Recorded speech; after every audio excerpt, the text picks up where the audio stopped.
Disclaimer under Section 107 of the Copyright Act 1976. Allowance is made for fair use for purposes such as criticism, comment, news reporting, scholarship, and research. Fair use is a use permitted by copyright statute that might otherwise be infringing. Nonprofit, educational, or personal use tips the balance in favor of fair use.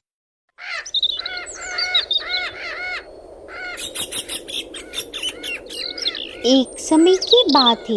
एक छोटे से गांव में लोग बहुत खुशहाल थे। हर साल की गांव में जन्माष्टमी बड़े धूमधाम से मनाई जाती थी, लेकिन इस साल कुछ अलग था। गांव के पास एक घना जंगल था, जिसके बीचों बीच एक पुरानी हवेली थी।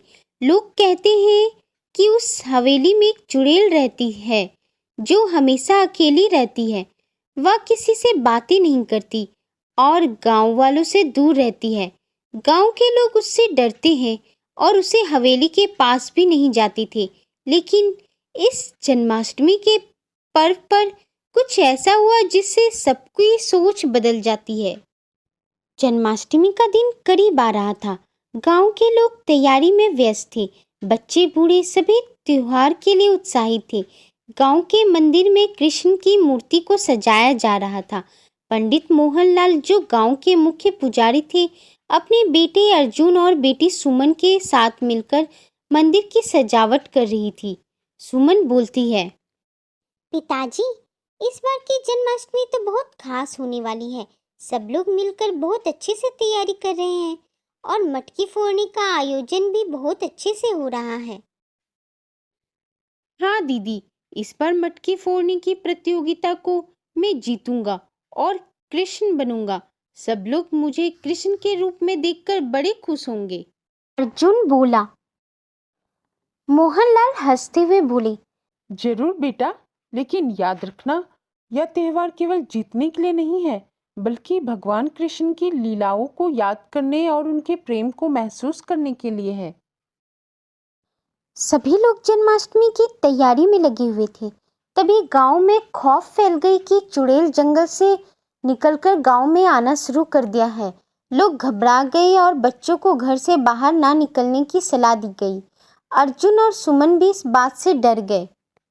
भैया, क्या चुड़ैल सच में गांव आ रही है? गांव आ गई तो हमारा क्या होगा? क्या वह हम सबको मार डालेगी, हमें खा जाएगी? सुमन डरते हुए बोली। अर्जुन बोला, मुझे भी नहीं पता दीदी। अगर ऐसा हुआ तो हमें सावधान रहना चाहिए ताकि हम उससे बच सके। रात हो चुकी थी। गांव में सभी लोग अपने अपने घरों में थे। मंदिर में से पंडित मोहनलाल पूजा करने के लिए रुके हुए थे। अचानक मंदिर के दरवाजे पर परछाई नजर आई।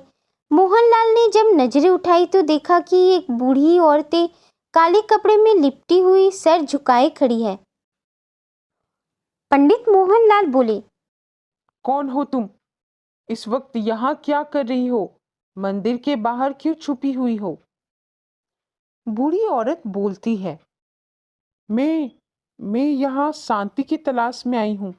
कुछ दिनों से मैं यहाँ आ रही हूँ और यहाँ आकर मुझे बहुत अच्छा महसूस होता है, इसलिए मैं यहाँ आती हूँ।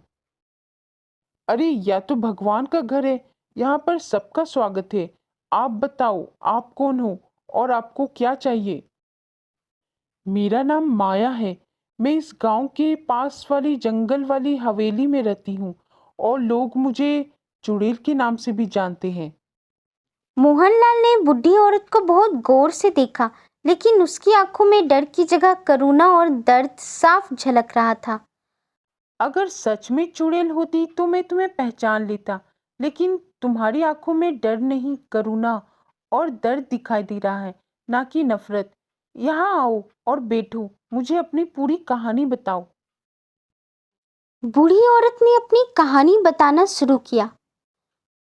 उसका नाम माया है और वह इंसान ही है, लेकिन गांव वालों ने उसको चुड़ैल मान लिया, इसलिए वह अकेली पड़ गई। वह गांव वालों की नजरों में नफरत और डर का प्रतीक बन गई, जबकि उसकी जिंदगी में ही काफी पीड़ा और दर्द था। बुढ़ी माया की आंखों में आंसू थे। मैंने कभी किसी का बुरा नहीं चाहा। लोग खुद ही मुझे चुड़ैल समझने लगे और मुझसे डरने लगे। इसलिए मैंने खुद को हवेली में बंद कर लिया ताकि मुझे कोई ना देख सके। पर मेरा दिल आज भी प्रेम और अपनापन चाहता है। पंडित मोहनलाल को माया की कहानी सुनकर बहुत दुख हुआ। उन्होंने सोचा इस बार जन्माष्टमी पर ऐसा कुछ किया जाए जिससे माया की जिंदगी में खुशियां वापस लौट आए। माया, इस बार तुम जन्माष्टमी में हमारे साथ मनाओगी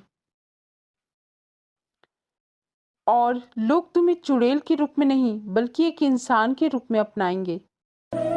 अगले दिन जन्माष्टमी का त्योहार धूमधाम से मनाया जाने वाला था। मंदिर की सजावट पूरी हो गई थी और गांव के लोग वहां इकट्ठे हो गए थे। सुमन और अर्जुन भी अपने दोस्तों के साथ वहां था।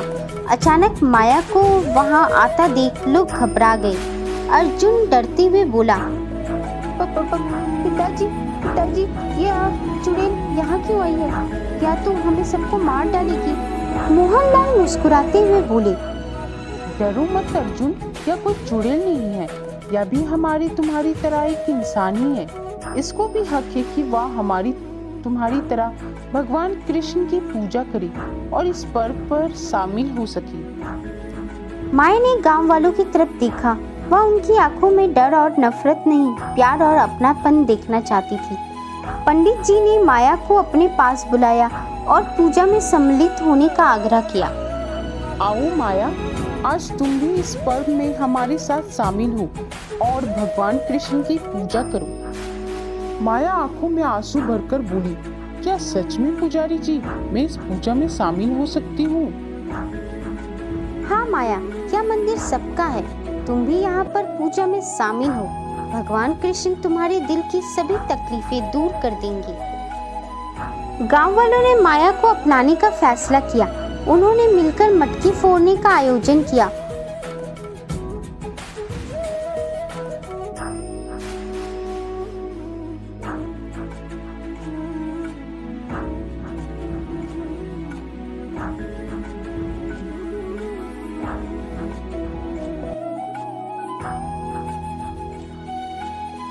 में शामिल किया।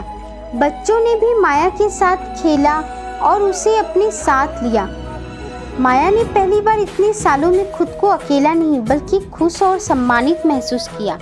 उस दिन के बाद माया ने अपने आप को चुड़ैल के रूप में नहीं बल्कि एक इंसान के रूप में देखा। गांव वालों ने उसे अपने बीच एक सम्मानित सदस्य की तरह अपना लिया। इस जन्माष्टमी ने सबको यह सिखाया कि सच्चा प्रेम और अपनापन किसी के भी दिल को बदल सकता है। और इस तरह चुड़ैल की जन्माष्टमी गांव में सबसे खास और यादगार जन्माष्टमी बन गई।